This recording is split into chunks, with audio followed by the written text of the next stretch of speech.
What's going on, guys? This is Jason of Augltical. I swim through politics so you don't drown too. Yo, that whole boat, that whole boat is on fire. That's crazy. Anyway, let's go check on what's happening in the city, shall we? A stunning crime underground. Police say a strap hanger is attacked by a suspect who set him on fire. Fox 5's Jessica Formoso is live in Greenwich Village right now. Jess, what do we know about what started this?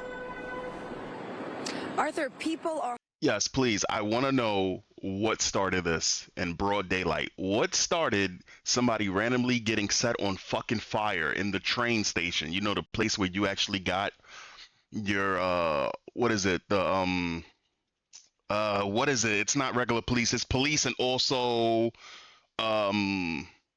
I forgot what the word is, but it's military, you know, the first, not first responders. I forgot exactly what it's called. It's on the top of my head and I can't think of what it is. It'll probably pop up before the video's over. Horrified with what happened here this afternoon. This was a random attack. A police source telling me tonight that the suspect is known to them. He has a criminal record. Oh, you don't fucking say. He has a criminal record. He's known to them. And nothing was done until it was already too late. So he just slipped through the cracks until he set somebody on fire. Mind you, do you know what it takes for you to be known by authorities? That means that you have been doing consistent bullshit. But he's a career criminal. Repeat it out of her mouth. Repeat it out of her mouth. Random attack. A police source telling me tonight that the suspect is known to them. He has a criminal record. A terrifying incident playing out aboard a moving train Saturday afternoon. Police say a man set another man on fire. Oh, that's horrible. That's really horrible, yeah. It happened just before 3 p.m. on a downtown 1 train at Houston Street. Police say the suspect, a 49-year-old man, threw an unknown flammable substance at a 23-year-old man as the train was pulling into the station. The victim's shirt caught fire, suffering burns to his neck, chest, and arm. That's horrible. So, okay. So he's known to them. He did it in broad fucking daylight. This is in the middle of the day. So anybody, like... What can you do in this situation, right? It's not like as though it's the middle of the night. It's not like as though this train was unoccupied. This was in the middle of the fucking day. And the man is 49 years old. So I just covered a story where there was a man who just murdered a young woman. He just murdered a young woman and he's 23. He's going to get out at 37. Now, remember what I just said. 37 is not enough time. And this is a question for my viewers. Serious question. Do you think, this is something that's came to me, right? What is the proper amount of time for you to serve if you take a life in a violent crime? Not defensively. And defensively, listen, if you defensively defend yourself, you should get off scot-free. If somebody attacks you, right, and you're not the agitator, you're not the one that set off that chain of events, and you light them the fuck up, whichever means possible, you should not go to jail for that. If you have been deemed clear of a crime, you shouldn't go to jail. But what about a violent crime? What about you randomly shoot a fucking woman in the chest, or you stab a woman in the neck, or you attack a group of people based on skin color, or you attack a person who doesn't follow your ideology and you end up killing them? What is the proper amount of time do you think minimum that somebody should do jail time? Personally, I think it's 1/3 of that person's life. So if the life expectancy of people is like 80 years old, you should do, isn't it 25 to life? Or some shit like that. You should do the minimum 25 years, not 15 for taking some person's life away in a violent crime. You should do 1/3 of your life. That's how I feel. Honestly, this man is 29. He's 49, setting people on fire in broad fucking daylight. And he's mentally ill. Come on now. Let's continue. And mental health issues. Shirt caught fire, suffering burns to his neck, chest, and arm. That's horrible, and mental health issues needs to be dealt with. Once the train doors opened, authorities say the suspect... People keep saying that, but you know what? It's a broken record at this point. You need to demand that something needs to be changed. We need to open up mental asylums again and get these people either the help or the isolation space that they need. Put them in that sort of padded room and lock them away for the rest of their life. You check up on them every week or so, shit, whatever that you got to do. But these people need to be off the fucking street so that we can actually deal with the people who are not mentally ill that are doing violent crimes. Work our way up, or top down to, or bottom up, whichever the fuck way you want to do it. Make it happen. Took off. It was in that moment that a woman dropped her cell phone. The suspect picked it up and ran, but a short time So a woman dropped her phone and he just picked up the phone and ran with it, right? And you would think, damn, he's crazy. He ain't that crazy. He's still stealing shit. So the thing that's so crazy about it is you have mentally ill people that are not violent, and then you got mentally ill people that do violent things, do bad shit, and it's like it's a pattern. It's not just they just decided to do bad things. Yes, there are some people that one day they just fucking snap.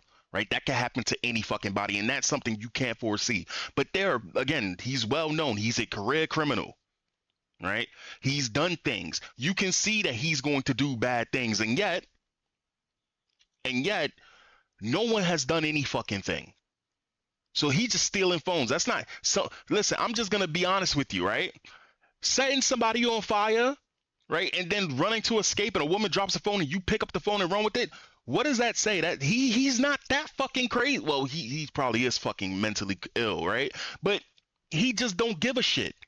It's just like people who do crimes in the subway. The studies shown, these studies, that people who jump the turnstile in the beginning before they even get on the train are the ones that are most likely to commit fucking crimes. Or the ones who are most likely to commit crimes. It's a fucking pattern. It's a pattern.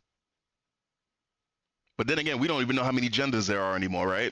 We got the mentally ill telling us what we can and can't do.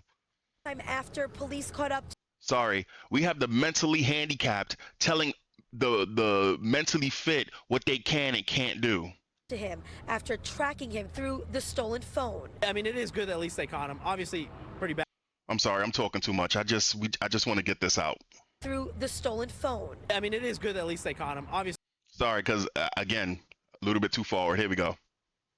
Up and ran, but a short time after police caught up to him after tracking him through the stolen phone. I mean, it is good that at least they caught him. Obviously, pretty bad that it's happening in the first place, but, you know, the fact that they caught him right after is a good thing. Charlton D'Souza is with Passengers United. He says more needs to be done to keep riders safe. You don't see cops in the subway, and it's back to business as usual. Although the incidents are increasing, crime in general is going down. And so... Nigga! I'm sorry. Hold on. Hold up. Hold up. Hold up. What? See cops in the subway, and it's back to business as usual. Hold on. Let's go. Although the incidents are increasing, crime in general is going down. Okay, hold on. I need to screenshot this fucker. Hold on. Please. Give me that screenshot. Give me that screenshot. I need this. I need this. This motherfucker's gonna be my thumbnail. Thank you. That's it. I just need the picture. Thanks. Did you not hear what this fucking idiot just said? Oh, I'm recording. Oops. I don't know how to use this computer well just yet. This man just said, even though the incidents are going up, crime is going down. This is the face, right? This is the Democrat voter. This is the liberal. This is the woke mind virus. Can you imagine getting to this age, right? Where you're losing hair, your hair is fucking gray, wrinkles on your face, and you still think like this. The only people who think like this comfortably are people who are in either a gated community or they don't ever have to see this shit often in their life, which this is Manhattan. So generally it's supposed to be a little bit safer, but it's not, because all of the criminals are all over the fucking place now. Before, Manhattan was generally safer because it was mostly more rich people over there, more Caucasians, Europeans, all of that shit. But then they started putting up shelters all over the fucking place, and homeless people have just been going every fucking where. They don't give two shits about where they go. This is fucking insane. And so you just have to be although the incidents are increasing, crime in general is going down. And so you just have to be cautious. You have to be cautious at 3 o'clock in the goddamn daytime. I'm getting set on fire. Ain't no fucking way Anyway, guys, I catch you in the next one. Peace. A look at the man police were working to track down 49-year-old Niall Taylor. Subway surveillance video capturing these images showing him holding 2 flaming cans back in February.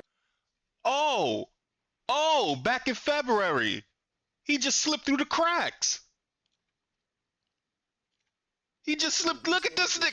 He just slipped through the cracks. Cans back in February after police say the unhoused man hurled a container of burning liquid at people on the southbound 1 train platform at the West 28th Street station.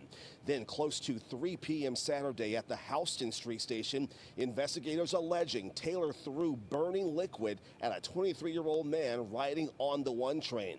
That victim's shirt. So he just perfected his craft. Only in fucking these cities. Only in blue cities, baby. Only in blue cities can you do some shit like this.